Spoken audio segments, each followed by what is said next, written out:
Sa proximité avec l'Europe fait que la Tunisie est dans une position très favorisée, qui va permettre effectivement dans les années qui viennent de jouer un rôle très important, aussi en tant qu'intermédiaire entre l'Europe et le continent africain.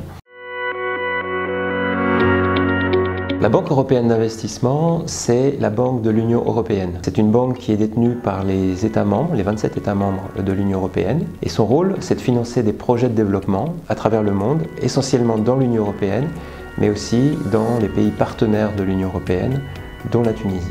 Donc on a une institution sœur de la Commission européenne, la Commission européenne finançant les États à travers des dons, des subventions, et la Banque européenne finançant des projets à travers des prêts. Alors la crise Corona, c'est une crise mondiale et la BEI a joué un rôle très important dans un certain nombre de domaines, notamment le développement du vaccin contre la Covid, grâce à un soutien de l'Union européenne financé BioNTech, qui a été le premier à découvrir le vaccin avec Pfizer.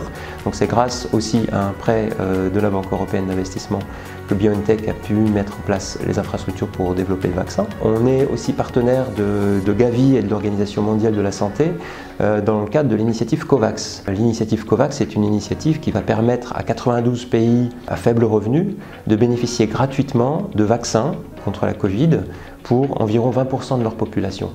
Cette initiative COVAX, elle va être financée in fine par des États plus riches, mais dans l'immédiat, il faut mettre en place tout de suite l'infrastructure, financer l'achat de vaccins auprès des différents laboratoires. Et la BEI a fait un prêt de 400 millions d'euros à l'Organisation mondiale de la santé et Gavi pour pouvoir permettre déjà à l'OMS de mettre à disposition des pays, dont la Tunisie, un certain nombre de vaccins. Donc ça, c'est quelque chose de concret, au niveau global, je dirais. Ici en Tunisie, on a essayé de participer aux mesures qui ont été prises par le gouvernement pour faire face dans l'urgence à l'épidémie. Je peux juste vous donner un exemple. En mai et juin l'année dernière, on a réalloué une partie d'un prêt qu'on avait avec le ministère de l'Éducation pour la réhabilitation d'établissements scolaires. On a réalloué ce prêt à l'achat de matériel de protection, comme des masques, du gel ou des thermomètres, qui ont permis de tenir les examens de fin d'année.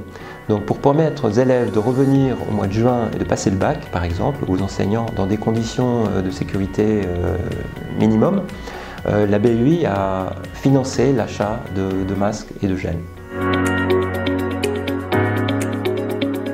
Ici en Tunisie, la Banque européenne a plusieurs objectifs. Le premier, c'est d'accompagner le pays dans sa transition énergétique. Donc en tant que banque du climat, la BEI soutient la Tunisie à développer les énergies renouvelables, encourage la rénovation thermique par exemple des bâtiments, l'efficacité énergétique, changer les éclairages dans les villes pour faire des économies d'énergie, réduire la facture énergétique du pays, protéger l'environnement et notamment l'accès à l'eau.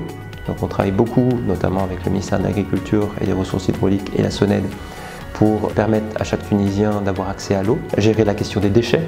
Donc tout ce qui est autour du changement climatique et de la protection de l'environnement, c'est la priorité de la BEI, c'est la première priorité. La deuxième, c'est de développer les infrastructures sociales. Quand on dit infrastructures sociales, on parle de santé, on parle d'éducation, on parle de logement. Ça, c'est un thème qui nous tient à cœur, sur lequel la BEI a déjà accompagné le gouvernement. On a des projets en cours pour rénover, par exemple, toutes les écoles du pays. Donc on a une opération avec le secteur de l'enseignement secondaire, dans les collèges et les lycées, où on a rénové à peu près un tiers des écoles du pays, et on souhaiterait faire la même chose dans le primaire, pour permettre aux élèves et aux enseignants de travailler dans de meilleures conditions. Et le troisième volet, c'est tout ce qui est soutien à l'initiative privée, soutien aux micro-entrepreneurs, soutien aux start-upers, et soutien aux plus grandes entreprises, soit en direct, soit à travers des intermédiaires financiers comme les banques ou les fonds d'investissement. La Tunisie a un potentiel énorme, que ce soit notamment en matière énergétique. Elle peut devenir le partenaire de l'Union européenne pour fournir de l'énergie propre à l'Union européenne, notamment l'hydrogène. Elle est idéalement placée pour ça. Mais elle a surtout un potentiel en termes de jeunesse. C'est-à-dire que la jeunesse de ce pays, c'est son avenir, effectivement. C'est une jeunesse qui a envie d'entreprendre, qui a envie de s'enrichir en termes culturels, en termes de développement personnel. Et moi, j'encourage vivement les autorités tunisiennes à investir dans cette jeunesse, à leur permettre d'être formés, à leur permettre d'être éduqués, donc ne pas lésiner sur les moyens en termes d'éducation et en termes de liberté d'entreprendre. C'est une jeunesse qui a envie d'entreprendre, on le voit très bien.